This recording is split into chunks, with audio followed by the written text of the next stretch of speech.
प्यारे बच्चों, ये अध्याय 9 का भाग 1 है और ये class TET CTET super TET के लिए चलाई जा रही है। 1 लाइन क्वेश्चन की ये क्लास है जिसमें हमने 8 अध्याय पूरे कंप्लीट कर लिए हैं और जिन्होंने भी वो क्लासेस नहीं देखी हैं तो जाकर देख लें। बहुत इंपॉर्टेंट क्वेश्चन है ये। इन्हीं प्रश्नों को पढ़ करके बहुत सारे बच्चों ने टीईटी को पास किया है। तो चलिए शुरू करते हैं अध्याय 9। तो आप लोग कॉपी पेन लेकर के बैठिएगा, लिखते जाइएगा और जब इनको आप बार बार पढ़ेंगे प्रश्नों को तब जा कर के ये याद होंगे, इसलिए कॉपी पेन लेना बहुत ज़रूरी है। उसको लेकर के बैठिए और लिखते जाइए।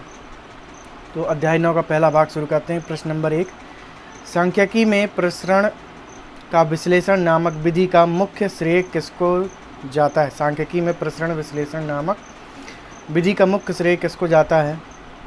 तो ये लाप्लास को जाता है। ठीक है, ये सांख्यिकी में प्रसरण की बात हो रही, तो इसका जो है ना, तो इसमें जो मुख्य श्रेय जाता है लाप्लास को जाता है।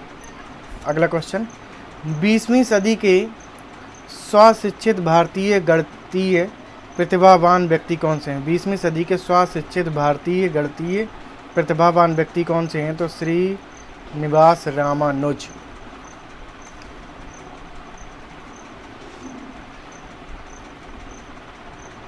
अगला क्वेश्चन है, गणित सार संग्रह के लेखक कौन है?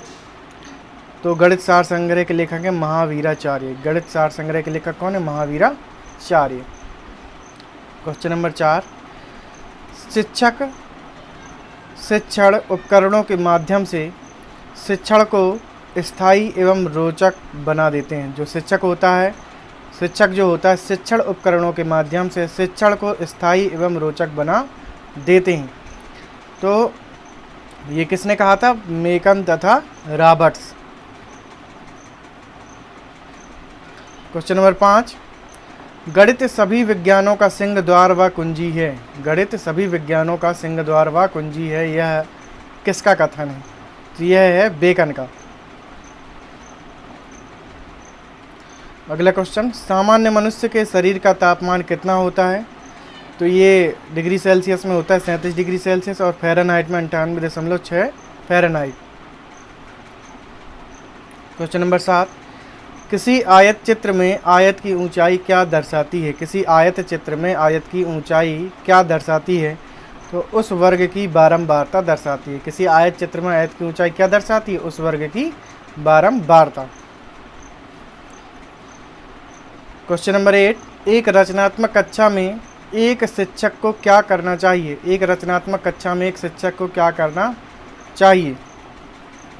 तो पहला, विद्यार्थियों को प्रश्नों को हल ढूंढने के लिए अपनी नीतियों को विकसित करना। ठीक है, विद्यार्थियों को प्रश्नों के हल ढूंढने के लिए अपनी नीतियों को विकसित करना, यानी कि विद्यार्थी खुद प्रश्नों के हल ढूंढे, पहले खुद कोशिश करे थोड़ा सा, तो ये नीति उनमें विकसित करनी है। दूसरा, ऐसी परिस्थितियां बनाना जिसमें विद्यार्थी हल खोजने में प्रवृत्त हो जाए, और ऐसी प्रवृत्तियां क्लास में बना देनी है कि विद्यार्थी खुद हल खोजने के लिए प्रवृत्त हो जाए।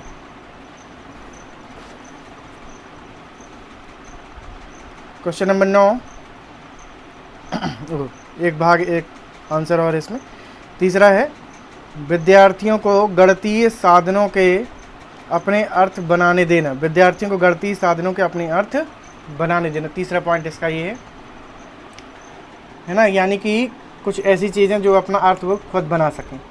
क्वेश्चन नंबर 9, अधिकतम और न्यूनतम प्रेक्षण का उत्तर क्या कहलाता है? अधिकतम और न्यूनतम प्रेक्षण का उत्तर क्या कहलाता है? तो उसको कहते हैं परिसर।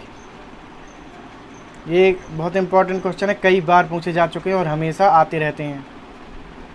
क्वेश्चन नंबर 10, विभाजनी का उपयोग किस लिए किया जाता है? तो विभाजनी का उपयोग रेखाखंड की लंबाई ज्ञात करने में किया जाता है। जो विभाजनी का उपयोग होता है रेखाखंड की लंबाई ज्ञात करने में किया जाता है। क्वेश्चन नंबर 11, गणित शिक्षक की स्वयं सिद्ध विधि में कौन सी विधि सम्मिलित है? गणित शिक्षक की स्वयं सिद्ध विधि में कौन सी विधि सम्मिलित है? तो इसमें पहली है यूक्लिड विधि, दूसरा है गैर यूक्लिड विधि, तीसरा है औपचारिक स्वयं सिद्ध विधि। 3 विधि हैं गणित शिक्षक की स्वयं सिद्ध विधि में। क्वेश्चन नंबर 12, देखो सुनो और समझो के सिद्धांत किस विधि पर आधारित है? देखो, सुनो और समझो के सिद्धांत किस विधि पर आधारित है? ये प्रदर्शन विधि पर आधारित है। देखो, सुनो और समझो के सिद्धांत किस विधि पर आधारित हैं? प्रदर्शन विधि पर। क्वेश्चन नंबर 13, माध्य, माध्यिका और बहुलक किस प्रवृत्ति की माप है? माध्य, माध्यिका और बहुलक किस प्रवृत्ति की माप हैं? तो केंद्रीय प्रवृत्ति। माध्य, माध्यिका और बहुलक ये केंद्रीय प्रवृत्ति की माप है। क्वेश्चन नंबर 14, किन्हीं दो परमेय संख्याओं के मध्य कितनी परमेय संख्याएं होती हैं? किन्हीं दो परमेय संख्याओं के मध्य कितनी परमेय संख्याएं होती हैं? तो ये अनंत परमेय संख्याएं होती हैं। क्वेश्चन नंबर 15, भिन्नों का योग पढ़ाते समय शिक्षक को एक त्रुटि ज्ञात हुई, 1/2 + 1/3 = 2/5। इस स्थिति में शिक्षक को उपचारात्मक कार्य के रूप में क्या करना चाहिए? ठीक है, क्योंकि यहाँ पे देखिए भिन्न गलत जुड़ी हुई है, ऊपर ऊपर और नीचे नीचे इसको जोड़ दिया गया, तो बिल्कुल गलत यहाँ पे जुड़ी हुई है।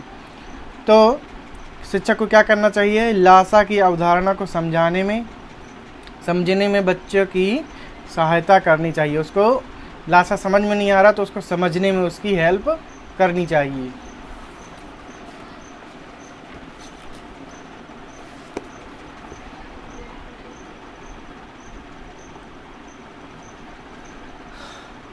क्वेश्चन नंबर 16, एक अच्छा गणितज्ञ होने के लिए क्या जरूरी होता है? एक अच्छा गणितज्ञ होने के लिए क्या जरूरी होता है? तो सभी अवधारणाओं को समझना, लागू करना और उनमें संबंध बनाना। जितनी भी अवधारणाएं गणित की उनको समझना, लागू करना और उनमें संबंध बनाना। क्वेश्चन नंबर 17, क्षेत्रफल की अवधारणा से परिचित कराने के लिए शिक्षक को कैसे शुरुआत करनी चाहिए? क्षेत्रफल की अवधारणा से परिचित कराने के लिए शिक्षक को कैसे शुरुआत करनी चाहिए? तो हथेली, पत्ते, नोटबुक आदि विभिन्न वस्तुओं की सहायता से उनकी आकृति, क्षेत्रफल की तुलना करना। इससे क्या होगा? क्षेत्रफल की अवधारणा से परिचित हो जाएंगे। क्वेश्चन नंबर 18, किसी वर्ग के विकर्ण को दुगना कर दिया जाए, किसी वर्ग के विकर्ण को दुगना कर दिया जाए तो उसका क्षेत्रफल कितना होगा? ठीक है, किसी वर्ग का जो विकर्ण है अगर उसको दुगना कर दिया जाए तो दिए गए वर्ग का क्षेत्रफल 4 गुना हो जाएगा।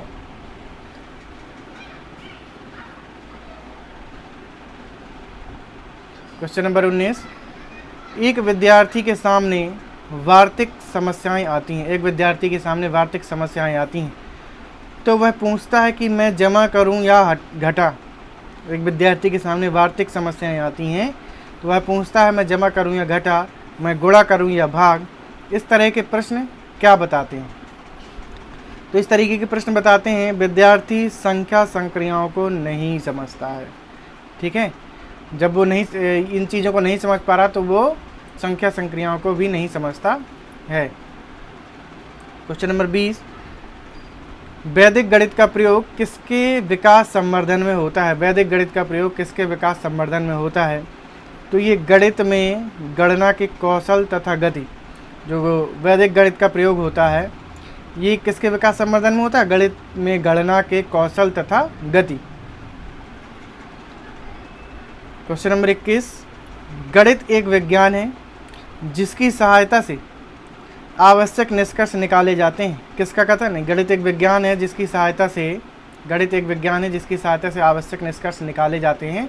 यह किसका कथन है? तो यह पियर्स का कथन है। क्वेश्चन नंबर 22, शिक्षक विद्यार्थियों से आकृतियों की सहायता से किसी भी चित्र की रचना करने के लिए कहता है। इस क्रियाकलाप से कौन सा उद्देश्य प्राप्त होता है? तो रचना और सृजन। ठीक है, रचना या सृजन एक ही चीज़ होती है, रचना का या सृजन।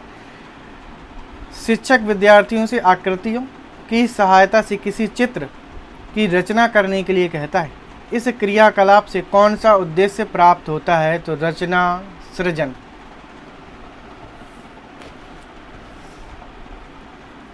क्वेश्चन नंबर 23, किसी त्रिभुज के शीर्ष लंबों की संगामी बिंदु क्या कहलाता है? किसी त्रिभुज के शीर्ष लंबों की संगामी बिंदु क्या कहलाता है? तो उसको कहते हैं लंब के केंद्र। क्वेश्चन नंबर 24, राष्ट्रीय पाठ्यचर्या की रूपरेखा 2005 में उल्लिखित गणित की लंबी आकृति क्या संकेत करती है? राष्ट्रीय पाठ्यचर्या की रूपरेखा 2005 में उल्लिखित गणित की लंबी आकृति क्या संकेत करती है? तो एक संकल्पना पर दूसरी संकल्पना बनाना, ठीक है, ये उसकी संकेत करती है। क्वेश्चन नंबर 25, किसी चतुर्भुज की भुजाओं के क्रमागत मंद बिंदुओं को जोड़ने से बनी आकृति सदैव कैसी होगी? किसी चतुर्भुज की भुजाओं के क्रमागत मध्य बिंदुओं को जोड़ने से बनी आकृति सदैव कैसी होगी? तो समांतर चतुर्भुज। क्वेश्चन नंबर 26, सामुदायिक गणित किसमें अंतर्निहित होती है? सामुदायिक गणित किसमें अंतर्निहित होती है? तो अंक गणित में। सामुदायिक गणित किसमें अंतर्निहित होती है? तो ये होती है अंक गणित में।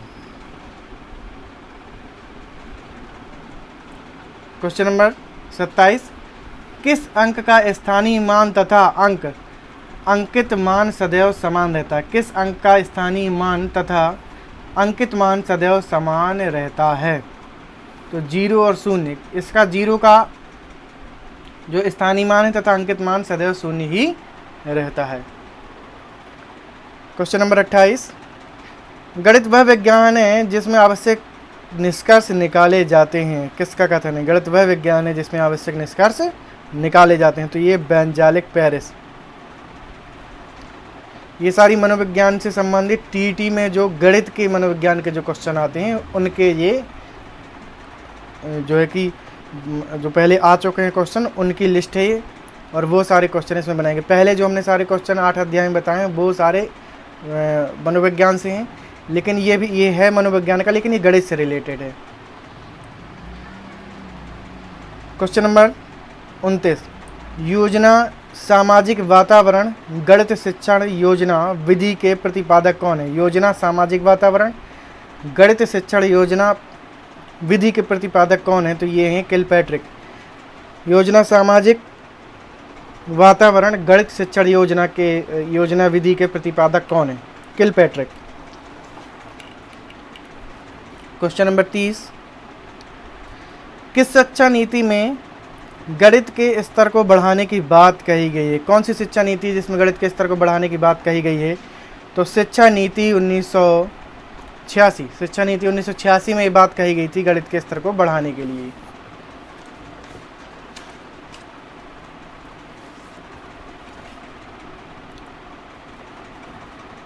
क्वेश्चन नंबर 31, गणित का उद्देश्य ज्ञान नहीं शक्ति प्रदान करना है। किसका कथन है? गणित का जो उद्देश्य है ज्ञान नहीं है शक्ति प्रदान करना है। यह किसका कथन है? ये डटन का है।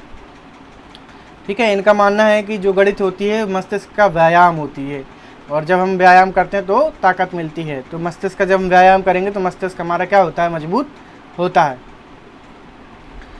क्वेश्चन नंबर 32, गणित मानसिक शक्तियों को प्रशिक्षित करता है। सुषुप्त आत्मा में चेतना नवीन जागृति उत्पन्न करता है। किसका कथन है? गणित मानसिक शक्तियों को प्रशिक्षित करता है। सुषुप्त आत्मा में चेतना नवीन जागृति उत्पन्न करता है। किसका कथन है?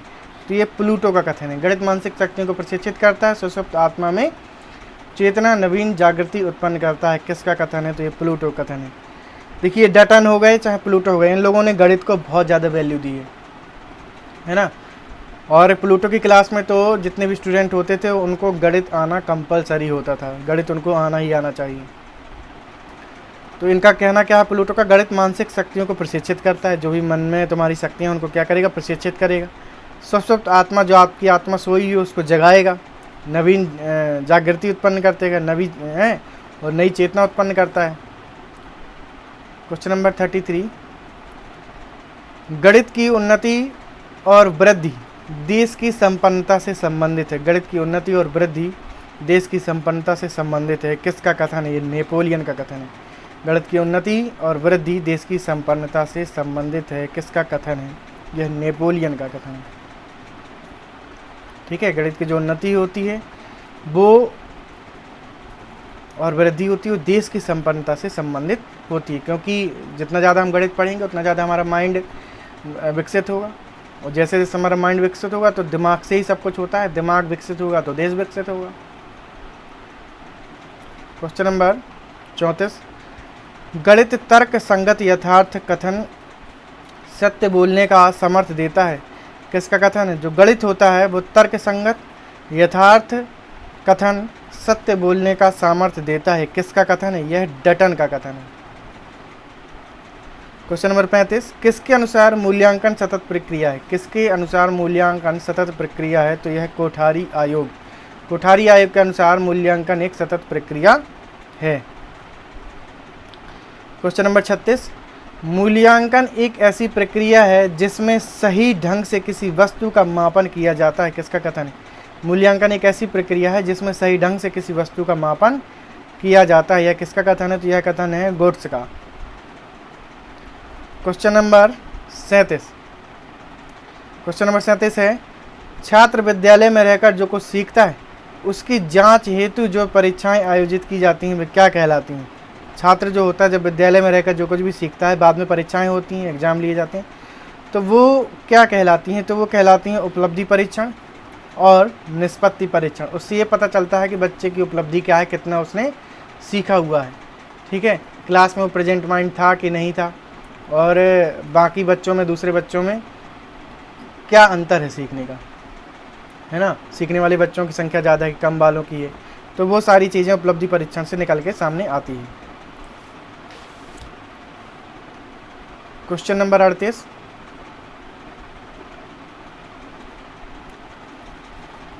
गणित के नियम व निष्कर्ष कैसे होते हैं? गणित के नियम व निष्कर्ष कैसे होते हैं? तो यह तार्किक होते हैं। गणित के नियम और निष्कर्ष बिना तर्क के आप निकाल ही नहीं सकते, इसमें तर्क की बहुत ज़्यादा ज़रूरत पड़ती है। और गणित जो है ये दिमाग की एक एक्सरसाइज भी होती है। आप जितना ज़्यादा गणित लगाओगे आपका दिमाग उतना मजबूत होता जाएगा।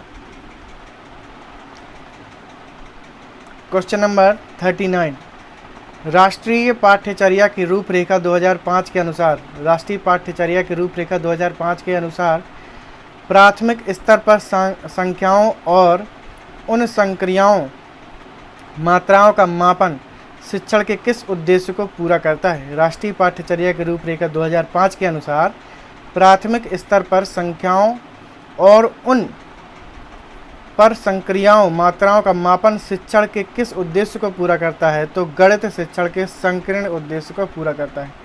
ठीक है, जो 2005 में जो रूपरेखा दी गई थी गणित के लिए, तो जो प्राथमिक स्तर पर संख्याओं और उन पर संक्रियाओं मात्राओं का मापन शिक्षण है, तो वो जो है कि गणित की जो संकीर्ण उद्देश्य था उसको पूरा करता है। उसको ये क्या करता है? संकीर्ण को बड़ा कर देता है। क्वेश्चन नंबर 40, पाठ्यक्रम में गणित शिक्षण क्यों महत्वपूर्ण है? पाठ्यक्रम में गणित शिक्षण क्यों महत्वपूर्ण है? तो क्योंकि इसकी समस्याओं को हल करने के लिए उपयुक्त विधि और सूत्र का चयन करना पड़ता है, जिससे छात्रों के ज्ञान उपयोग संबंधी व्यवहार में परिवर्तन तथा विकास होता है। पाठ्यक्रम में गणित शिक्षण क्यों महत्वपूर्ण है ना? तो देखते हैं, क्योंकि इसकी समस्याओं को, इससे क्या होता है? क्योंकि इससे है यहाँ पे, क्योंकि इससे समस्याओं को हल करने के लिए उपयुक्त विधि और सूत्र का चयन करना पड़ता है। ठीक है, जिससे छात्रों के ज्ञान उपयोग संबंधी व्यवहार में परिवर्तन तथा विकास होता है। क्वेश्चन नंबर 41, विद्यार्थी गणित की संकल्पनाओं और सिद्धांतों को समझता है। विद्यार्थी गणित की संकल्पनाओं और सिद्धांतों को समझता है, यह अधिगम किस उद्देश्य की प्राप्ति है? विद्यार्थी गणित की संकल्पनाओं और सिद्धांतों को समझता है, यह अधिगम किस उद्देश्य की प्राप्ति है? तो यह अवबोधन है, यानी कि उसको बोध हो चुका है। ठीक है, यदि विद्यार्थी गणित की संकल्पनाओं और सिद्धांतों को समझ गया है, यह अधिगम किस उद्देश्य की प्राप्ति करता है? अवबोधन, यानी कि उसको बोध हो चुका है।